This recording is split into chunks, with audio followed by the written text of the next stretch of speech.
I never made a review for Coriolis the Third Horizon, so when the continuation that is Coriolis the Great Dark was announced, I opted to not jump in on the crowdfunding campaign. I did, however, play at a GameholeCon last year, and I received it as a Christmas present. So, does this follow-up game hit me any different than its predecessor? You'll find out next on DM Tales. Let's roll it. The Great Dark takes place in the same universe as Coriolis the Third Horizon. It follows a diaspora who had left the Third Horizon behind to follow a mysterious signal out into the dark of space. They traveled for 12 years before encountering a phenomenon which drew them into the Jumna star system, a place of few resources and no livable planets. Their arrival there left them stranded without a way back to the Third Horizon or to go forward, and even though they discovered a star portal, it was inactive. What the diaspora believed would be a temporary way stop became the end of the line.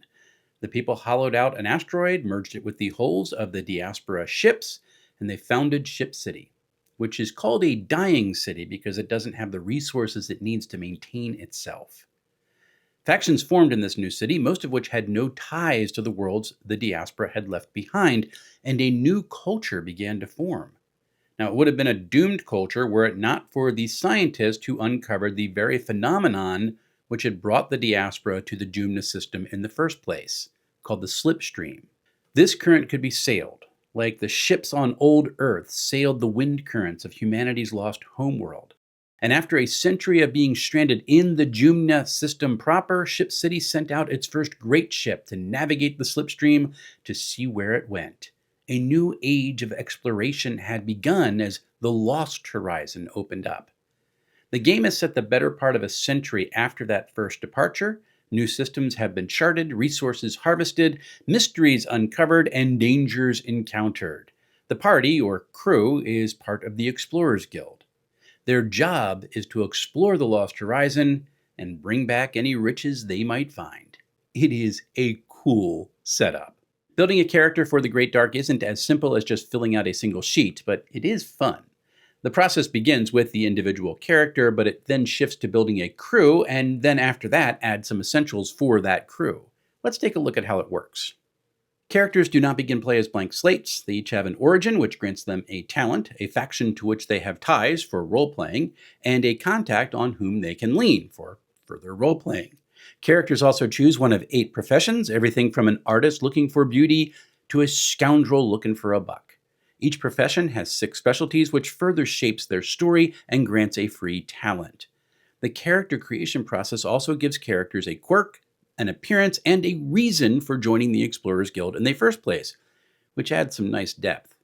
While these initial steps are nowhere near as in-depth as, say, Star Trek Adventures or the gold standard, which is Traveler, they do make creating a character and their pre-campaign story a lot of fun. Now, each character has 6 attributes: strength, agility, logic, perception, insight, and empathy. Officially, each character begins play with 24 points to distribute between these attributes, but each attribute has a minimum score of 2, so in reality, players have 12 points to distribute as they see fit. No attribute can go above 5. Attribute scores determine how many dice are rolled for a check, which we'll talk about in just a little bit. Free League's Year Zero engine has evolved to fit different settings, and that evolution is evident here. Unlike some other Year Zero engine games, characters do not reduce their attribute scores when they are impacted by the world.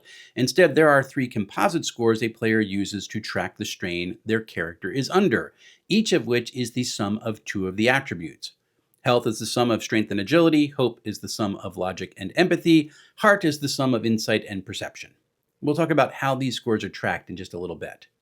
Talents can be used to add 1, 2, or 3 dice to a pool for a roll, depending on the talent's level. Anytime a player takes an action they believe fits that talent, they are encouraged to ask to see if it applies. Now, the game's talents are designed to be flexible, so it's almost always worth asking to use a talent if you think it might fit. And choice is up to the GM, but it's designed to be really flexible. Of course, characters will continue to grow as the game continues. The more a character experiences the life of an explorer, the more XP they gain, which can be spent on acquiring new talents or leveling up existing ones. And that means more wonderful dice to roll. Each character is part of a crew in which each member takes on a specific mission role, and 4 of these are considered essential: Delver, Scout, Burrower, and Guard. A 5th, the Archaeologist, is helpful, but it's not considered essential for a successful delve. Each role is keyed to a specific attribute because they all have a specific pool of crew maneuvers which they can use once per encounter. These typically add more dice to a roll, which is always fun, especially in a dice pool game like the Year Zero engine that Coriolis the Great Dark is. Each crew role begins knowing one maneuver from their list, which is predetermined, and then is granted some specific equipment which fits their function. Crews improve as they gain experience together, much like individual characters, and crew points earned can be used to learn new role maneuvers or improve the crew's essentials, to which we now turn. The first crew essential is a Garuda, a biomechanical construct discovered in the Lost Horizon, which has special abilities that are a huge boon for explorers. And these creatures, commonly referred to as birds, are intelligent and much sought after by the people in Ship City. Each crew will have one Garuda device to interpret signals from the bird, which is given to a single character, granting that character something akin to a sub-role, the bird handler. Birds have 2 attributes, health and energy. They also have 3 types, ward, guide, and specter. A bird's type determines their starting scores and the types of abilities it can learn in the future. Each bird begins with access to the basic Garuda powers that all the birds share, and one linked to their specific type. They can learn new powers if a crew spends crew points to do so. The other essentials for the crew are a shuttle and a rover, which they will use to get to their delve locations. There are 3 choices for each, which each has a mechanical trade-off from the others and can be improved by spending crew points. Rovers can be found on page 110, while shuttles are listed on page 200. Now, in a game with otherwise stellar organization, more on that in a bit, separating those two felt a bit odd. I have yet to do this, as I've been making characters and crews by myself, but I imagine the process of creating characters and forming crews would be an amazing time for a Session 0. The origins, factions, quirks, and different reasons why each character became an explorer would just be so much fun to work through with a group. I'm gonna have to try it. The Great Dark is played using D6s. The official set uses 2 colors, gold for base dice and black for gear dice, which have special symbols on them to indicate successes and consequences. Now, while this set is cool, and I did get to use it at GameholeCon, you don't need it to play. You just need 2 piles of dice that you can keep separate: metal and acrylic, dark and light, numbers or pips, and they're just an easy way to keep them differentiated. That's all you need. Now, rolling the dice is simple. Players pick up the number of base dice which matches the attribute score being called for, adding base dice from an applicable talent if it's allowed. If a special piece of equipment is being used, players may also add a number of gear dice to the pool equal to its gear bonus. Then the player rolls. If there are any 6s, the roll is a success. No 6s means the attempt failed. Extra 6s above the initial success, that accentuates the success. Yay! Easy peasy. Not so fast. A task's difficulty may be modified, adding or subtracting anywhere from 1 to 3 base dice from a pool, and up to 3 players may declare they are helping the character, adding a base die to the pool for the one doing that attempt. And since I believe that's their action, I actually would encourage the helping characters to roll any d6s they're adding. It just adds to the fun. Also, if a roll fails, the player may push it. Now, when a roll is pushed, all dice not showing a 6 or a 1 are set aside, and the remaining dice are re-rolled. Extra 6s, or any 6s, are awesome. They can turn failure into success. But it comes at a cost. Every 1 rolled impacts the character. 1s on base dice reduce the character's hope by 1, highlighting their increased stress in the situation. And 1s rolled on gear dice reduce the item's gear bonus. And if that number hits 0, the gear is broken and needs to be repaired. So pushing rolls in a Year Zero engine game is a high reward, high risk endeavor, which carries a lot of drama. I love it. Now, there are also rare opposed rolls in the game where the 2 parties compete to roll more 6s than the other. That is so easy, I really like it. Conflict is straightforward in the Great Dark. Initiative is handled by drawing cards marked 1 to 10, with the lower numbers going first. Some adversaries are beefy. They have a ferocity number, which indicates the number of cards they can take each turn. Yikes. If a GM determined surprise has been achieved, they may allow any applicable combatants to choose their initiative card at the start of a round. And if a character wants to hold off their action, they swap with a card further down in the order. It is an initiative system I've used with both Dragonbane and Forbidden Lands, and it works. Now, in a conflict, which is often combat, but social conflicts are just as risky in this game, and they can use the same exact mechanics, a player is able to make a free action, an action, and a move. Free actions are things like shouting a warning or drawing a weapon. Actions are how a character makes an attack or uses a piece of equipment, and movement is handled by zones. Characters may move from one zone to the next or from short range to engaged range in order to make a melee attack. Characters may give up their action to make 2 moves in a turn, or they may give up their action to react to an attack by blocking or dodging. It's a no-frills, simple system, which I've got some experience with, and it's fast. There's a couple things I'd have liked to have carried over from Forbidden Lands, like the slow action and fast action split, which allowed players to sacrifice a move in order to block or dodge, but this version does work great. Now, there are 2 basic kinds of attacks in the game: close, melee attacks, and ranged, which use strength and agility respectively. Dice pools for both kinds of attacks can be modified by things like aiming, a target's size, and whether or not the target is prone. Grappling is an opposed strength check, which is nice and clean, and using a weapon inside its minimum range incurs a penalty to the dice pool. Avoiding damage from a close attack is accomplished by blocking, which turns a close attack into an opposed strength check. Every 6 rolled reduces incoming damage by 1. But creature attacks often cannot be blocked, so close combat characters do need to be careful. Similarly, ranged attacks can be dodged with an agility check, turning those attacks into an opposed roll using agility. As with blocking, each 6 reduces incoming damage by 1. Damage can be further mitigated through armor, and cover counts as armor against ranged attacks.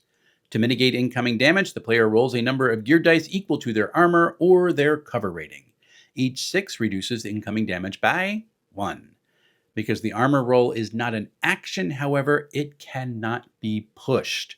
Now, this can be a bummer if you fail to mitigate any damage, but it also means that armor doesn't break like other equipment, so there's a trade-off there. Delving is one of the key aspects of the game, and it is handled, for the most part, through Theater of the Mind. It follows an excellent procedural flow chart to guide the process, and a number of crew roles have special tasks which help the delve progress. Delves also force crews to deal with blight, which is this mysterious, corrupting force which has infected the Lost Horizon, and its presence makes delves dangerous even before any other hazards are encountered. Delves are segmented by markers, same way like a hiker or a mountain climber goes by marker, and the deeper it goes, the more dangerous the various hazards encountered are going to become. And that is a cool thing. There will always be something happening each time the crew moves forward in a delve. They'll either hit a keyed location to explore, or they will encounter a hazard. Random hazards are created by rolling 2d6s and consulting a table. The first die determines the hazard effects. The second d6 determines which crew role it impacts. Higher rolls, they are more hazardous to the characters, and rolls are modified to be more impactful the deeper a party moves. Cool stuff. Further complicating the situation is the abstract item called supply. This represents oxygen supply, food, water, ammunition, and light. It's consumed as characters move deeper into a delve, when characters enter into combat to use ammunition, or from various hazards. The crew's diminishing supply reserve makes delves feel even more dangerous, and the rewards earned through them really do feel earned. I enjoyed the world of the Third Horizon, but I could never get myself to write a review for it, as I mentioned, because it felt so overwhelming. The setting was huge, the lore was dense, the book's text was buried in a skeuomorphic design, which was beautiful, but it was difficult to read, and the organization just overall felt dense. So when The Great Dark was announced, I decided to skip the crowdfunding campaign out of fear it would just be more of the same. Not even close. Now, I'll get to the layout in a bit, but right now I want to talk about the game's organization, which for my brain is fantastic. The game's broken up into 15 chapters. Chapters 1 through 6 target players and character building. This includes a chapter on the core mechanics of the game, as well as a chapter on navigating hazards. These chapters not only give a mechanical introduction, which helps the players create the type of character they want to play, but they also show how the mechanics of the game are linked to the world lore without exposing too much of the lore, and that's pretty cool. Chapter 7 through 10 then delve into that lore. There are chapters on the Lost Horizons history, from the PC's perspective, the various factions at work in the setting, an overview of Ship City, and a look at the different arms of the Slipstream. This section of the book is 70 pages long. It reads fast. Chapters 11 through 13 take that lore and use it to build the in-game mechanics for some of the major themes, space travel and delves. And I love how the Great Dark does this. Space travel isn't an abstract reality forced into the world because we have to get players from A to B. It's part of the very makeup of this world. Delves and the mysteries hidden in them are more than just, you're in front of a dungeon. You going to go get treasure? Yes, no. The intrigues of Ship City's various factions, the echoes of the mysterious builder civilization which vanished, and the dangers of blight are ever present with the crew on a delve. Marrying the world and the mechanics the way that they do it in this game was really well done. This section ends with a chapter on the creatures and adversaries crews might encounter. Chapter 14 is all about GM advice, which does reveal some secrets, so if you're planning on only being a player for this game, do not read that section. It will ruin some of the fun. This is followed by a rather cool starter adventure in Chapter 15, which does an excellent job of putting the game's design and feel on display. And if you are a solo player, there's also a 17-page appendix covering that as well. The structure of the book flowed so beautifully, and I ended up reading it a lot faster than I thought I would. Coriolis, the Great Dark, is a pleasure to read. Most pages are laid out in 2 columns, but text walls are rare. The body text and headings are a lovely serif font. First-level headings are centered between the columns, which offers a nice visual break, and the first paragraph in each section features a drop cap, which is both stunning and clean. These are things I appreciate. Callouts are separated from the text by a pulsing line and can be 1 or 2 columns. These are displayed in a sans serif font, and their centered titles use a heavyweight version of the font used for their body. Page headers and footers use that same pulsing divider line with text in the middle. Headers present the chapter number on the left page and the chapter title on the right page. Footers display the page number in the center of the page. An unordered list uses a custom bullet point, which complements the pulsing line separator very well. Tables use muted brown tones with a darker one in the header and a lighter one highlighting the alternating rows. The tables share much in common with the visual design of callouts, except table titles are set in the middle of the pulsing line separator, much like the text in the page headings. The artwork has one of the most interesting color palettes I've ever seen, focusing on rust reds, purples, and blues. It leans heavy on shadow to increase dramatic flair, and overall it is stunning. This is seen nowhere as much as on the chapter title pages, where a full page piece is set beside a reverse contrast page with a gray-black background and golden text. The book, like its predecessor, is a work of art, and yet it does this while becoming much more accessible. Coriolis the Great Dark is a full-size TTRPG case-bound book with stitched binding and weighing in at 301 pages, which is 83 pages shorter than its predecessor. I don't think that's a bad thing. Following the numbered pages is a list of external resources and afterward, character sheets, and an excellent index. The cover wrap shows off the game's excellent art style, and it conveys a number of the game's major elements without becoming busy. Really well done. The back cover is displayed in the same reverse contrast style as the chapter title pages and is a wonderful peek into the game's design language. The end pages have 2 star maps which show the explored areas of the Lost Horizon. They accent the book well. This thing, it's beautiful. Coriolis the Great Dark is one of the rare occasions I got to play a game before reading it, and that made for a nice shift in perspective as I approached the tome. The combination of a frontier setting, dangerous travel, cool factions, and the excellent Year Zero engine mechanics is a winner in my mind. Now, I will say this. Fans of the Third Horizon have expressed some disappointment that this evolution of the Coriolis universe is focused so much on delving. For them, the more expansive setting of the Third Horizon held a much greater appeal. So I do want people to go in knowing that this game has a much more claustrophobic setting and focus. And if that is not what you want in a science fiction game, you may want to track down a copy of the Third Horizon somewhere, even though it's no longer in print. You can at least get the PDF, because that's going to give you a much wider setting to explore.